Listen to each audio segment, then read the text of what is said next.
Hello दोस्तों, स्वागत है आपके अपने YouTube channel as study IQ में। आज हम लोग विश्व भूगोल, जिसे कि हम वर्ल्ड ज्योग्राफी भी कहते हैं, इससे जुड़े टॉप 40 क्वेश्चन लेके आया हूं, जो आपके एग्जाम के लिए काफ़ी ही ज़्यादा यूजफुल होने वाला है।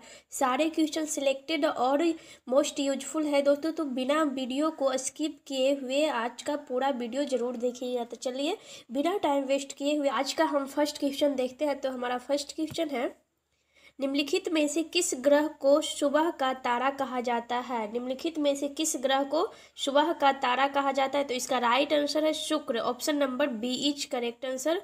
इसका राइट आंसर होगा बी, यानी कि शुक्र। कभी कभी शुक्र सूर्योदय से पहले पूर्वी आकाश में दिखाई देता है दोस्तों।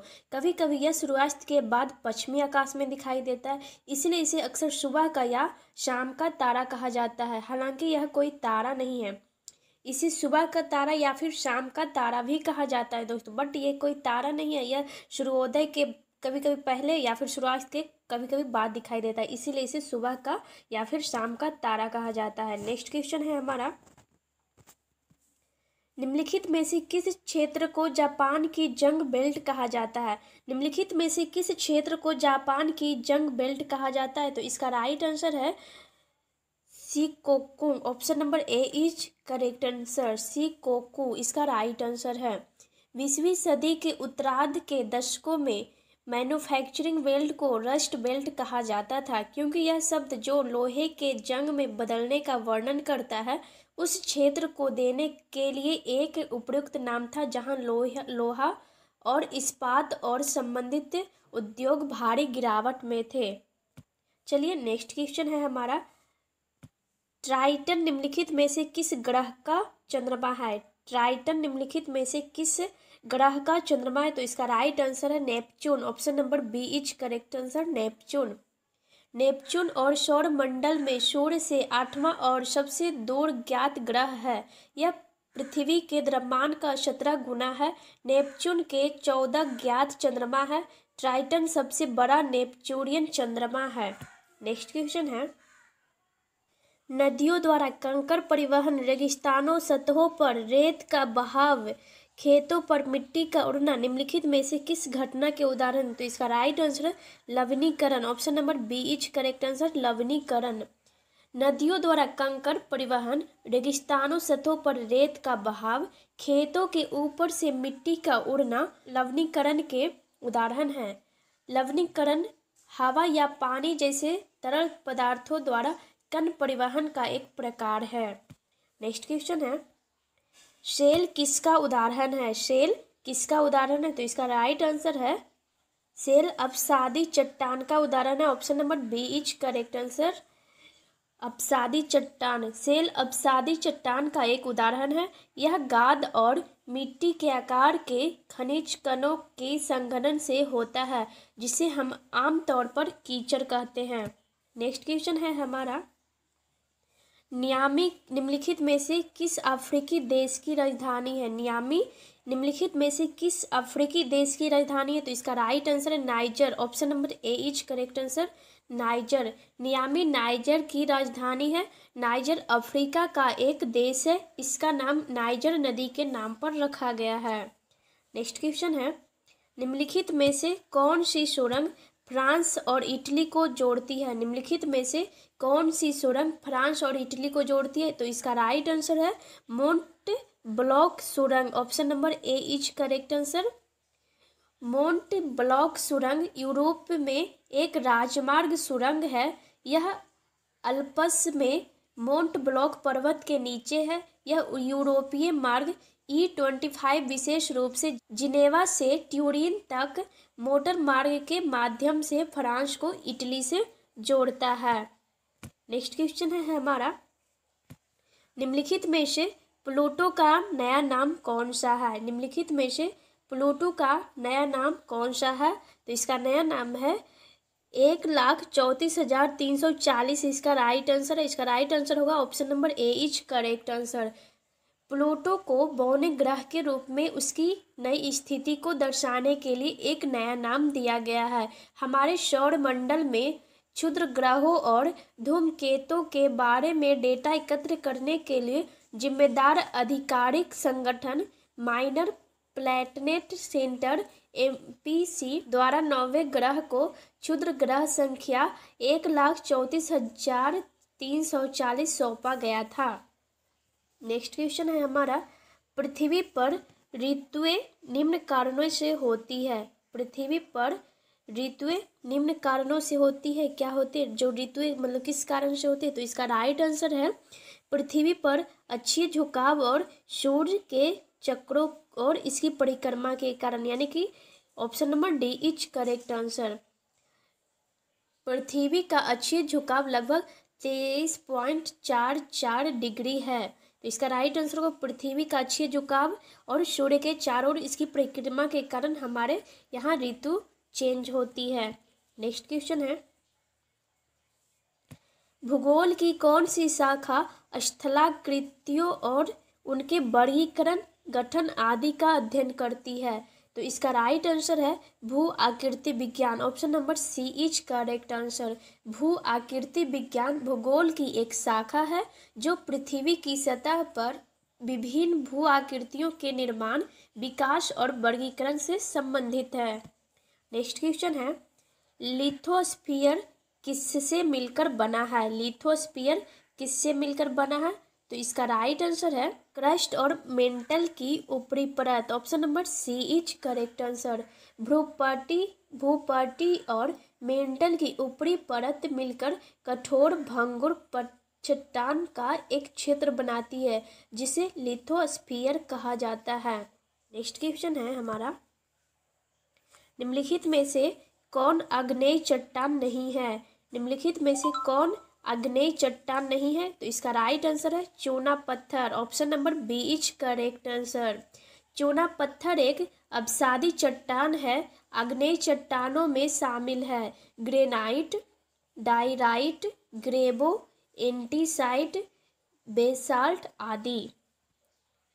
नेक्स्ट क्वेश्चन है हमारा, आग्नेय चट्टानों की निम्नलिखित में से कौन सी विशेषता सही नहीं है? आग्नेय चट्टानों में से निम्नलिखित में से कौन सी विशेषता सही नहीं है? तो इसका राइट आंसर है इन सभी में से उनमें उच्च सांद्रता होती है। Option number A is correct answer. यह चट्टान, ये जो ऑप्शन है ये सही नहीं है, बाकी तीनों ऑप्शन सही है, पढ़ लीजिएगा आप लोग। नेक्स्ट क्वेश्चन है, किस सिद्धांत को जिंक सॉफिट सिद्धांत भी कहा जाता है? तो इसका राइट आंसर है महाद्वीपीय बहाव सिद्धांत। Option number A is correct answer. महाद्वीपीय सिद्धांत को जिंक सॉफिट सिद्धांत के रूप में भी जाना जाता है, जिसे 1912 में अल्फ्रेड वेगेनर द्वारा प्रस्तावित किया गया था। नेक्स्ट क्वेश्चन है हमारा, किसी क्षेत्र विशेष में कम समय में आने वाले भूकंपों के क्रम को क्या कहते हैं? तो इसका राइट आंसर है भूकंप के झुंड। Option number B is correct answer. भूकंप झुंड एक छोटे से समय अंतराल से एक स्थानीय क्षेत्र के भीतरी भूकंपीय तरंगों का एक क्रम है। भूकंप झुंड के उदाहरण में एक भूकंप शामिल है जो 2004 में येलोस्टोन नेशनल पार्क में हुआ था। नेक्स्ट क्वेश्चन है, किस प्रकार के ज्वालामुखी सबसे बड़े हैं? किस प्रकार के ज्वालामुखी सबसे बड़े हैं? तो इसका right answer shield Jwalamukhi. Option number A is correct answer. Shield ज्वालामुखी सबसे बड़े ज्वालामुखियों में से एक है। ये अधिकतर बेसाल्ट से बने होते हैं। उदाहरण के लिए हवाईलियन ढाल ज्वालामुखी। नेक्स्ट क्वेश्चन है, निम्नलिखित में से कौन सा मिश्रित ज्वालामुखी नहीं है? तो इसका राइट आंसर है हवाईयन ज्वालामुखी। Option number C is correct answer. Hawaiian ज्वालामुखी शील्ड ज्वालामुखी का एक उदाहरण है। मिश्रित ज्वालामुखियों में माउंट पुंजी मेओन ज्वालामुखी, माउंट रेनियन और प्रशांत रिम के ज्वालामुखी शामिल है। नेक्स्ट क्वेश्चन है, निम्नलिखित में से कौन सा ज्वालामुखी संक्रम प्रशांत बेल्ट का हिस्सा नहीं है? तो इसका राइट आंसर है mount Stromboli. Option number A is correct answer. Mount Stromboli भूमध्य सागरीय बेल्ट का एक हिस्सा है। सक्कर्म पैसिफिक बेल्ट प्रशांत महासागर के किनारों तक फैली हुई है। लगभग 80% ज्वालामुखी यहीं स्थित है। नेक्स्ट क्वेश्चन है, मृदा अपरदन की दर निम्नलिखित में से किस पर निर्भर करती है? मृदा अपरदन की दर निम्नलिखित में से किस पर निर्भर करती है? तो इसका राइट आंसर है जलवायु, ढलान, वनस्पति का प्रकार, यानी कि उपरोक्त सभी। Option number D is correct answer. मृदा अपरदन पदार्थ पूर्ण चक्रण का एक स्वाभाविक हिस्सा है। मृदा अपरदन की दर जलवायु, ढलान, वनस्पति के प्रकार, मिट्टी की विशेषताओं आदि पर निर्भर करती है। नेक्स्ट क्वेश्चन है हमारा, प्लंज होल किस प्रकार की भू आकृति है? प्लंज होल किस प्रकार की भू आकृति है? तो इसका राइट आंसर है नदी का अपरदन स्थल भूमि। Option number B is correct answer. Plunge pool या स्पंज होल नदी द्वारा बनाई गई अपरदनात्मक भू आकृतियां हैं। झरने के तल पर प्लंज पुल बनते हैं। नेक्स्ट क्वेश्चन है, विश्व की सबसे लंबी मीठी पानी की झील कौन सी है? तो इसका राइट आंसर है सबसे लंबी मीठे पानी का झील कौन सा है? तो तंगानिका झील। Option number C is correct answer. Tanganyika झील दुनिया की सबसे लंबी मीठे पानी की झील है। यह हिसाब से दूसरा सबसे बड़ा है। इसकी सीमा निम्नलिखित देशों से लगती है। पहला बुरुंडी, तंजानिया, जाम्बिया, कांगो लोकतांत्रिक गणराज्य। नेक्स्ट क्वेश्चन है, बैकाल झील निम्नलिखित में से किस देश में स्थित है? बैकाल झील निम्नलिखित में से किस देश में स्थित है? तो इसका राइट आंसर है रूस। Option number C is correct answer. रूस में बैकाल झील दुनिया की सबसे गहरी झील है। यह दुनिया की सबसे मीठे पानी का झील है। नेक्स्ट क्वेश्चन है, कौन सा तटीय शहर पालो के शहर के नाम से जाना जाता है? कौन सा तटीय शहर पालो का शहर के नाम से जाना जाता है? तो इसका राइट आंसर है Auckland. Option number D is correct answer. तटीय शहर ऑकलैंड न्यूजीलैंड का एक शहर है। इसके असंख्य नौका, मरीनाओं और अपतटीय लंगर डालने वाली नौकाओं के कारण आमतौर पर इसे पालो का शहर कहा जाता है। इसमें हजारों शहर समुद्र तट हैं। नेक्स्ट क्वेश्चन है, निम्नलिखित में से किस पठार को अल्पाइन पोरलैंड भी कहा जाता है? निम्नलिखित में से किस पठार को अल्पाइन पोरलैंड भी कहा जाता है? तो इसका राइट आंसर है बावेरियन पठार। Option number B is correct answer. Germany में बावेरियन को अल्पाइन पोरलैंड के नाम से भी जाना जाता है।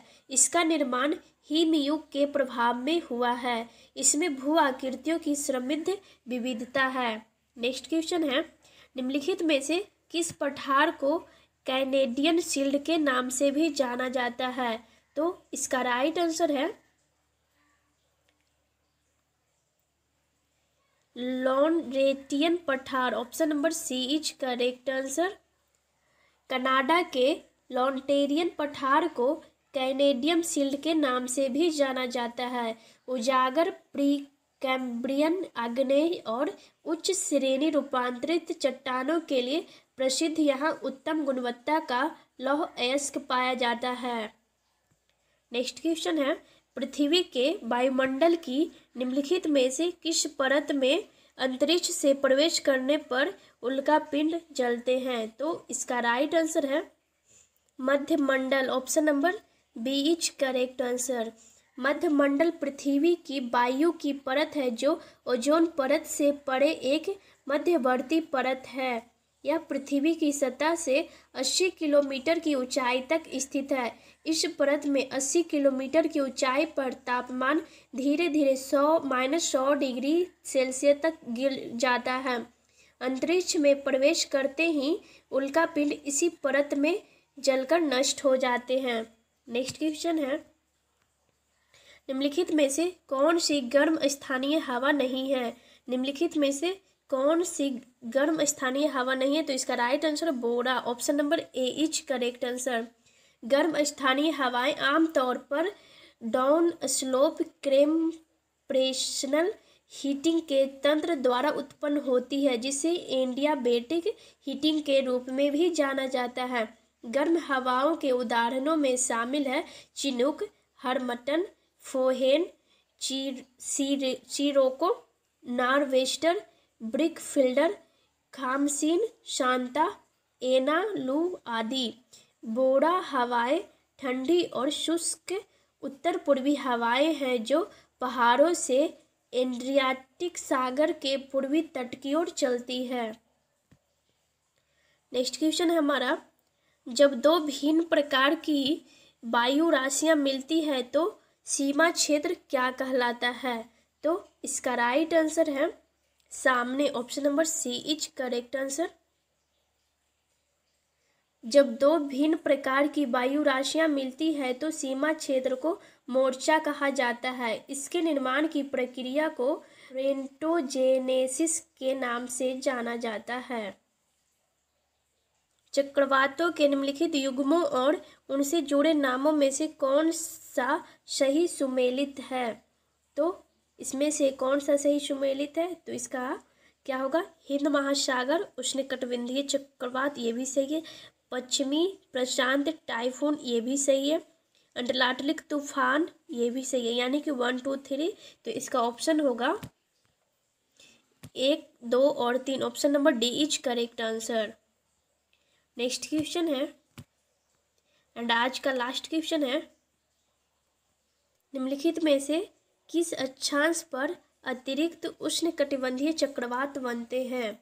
तो इसका राइट आंसर है मध्य और उच्च अक्षांश में, यानी कि option number C is correct answer. कौन सा ऑप्शन होगा? केवल सी, मध्य और उच्च अक्षांश में। तो आप लोग को आज का वीडियो कैसा लगा हो? उम्मीद है कि आप लोग को वीडियो पसंद आई हो। तो please like, share and subscribe जरूर करें। मिलते हैं नेक्स्ट वीडियो में, तब तक के लिए जय हिंद, वंदे मातरम। Thanks for watching this video.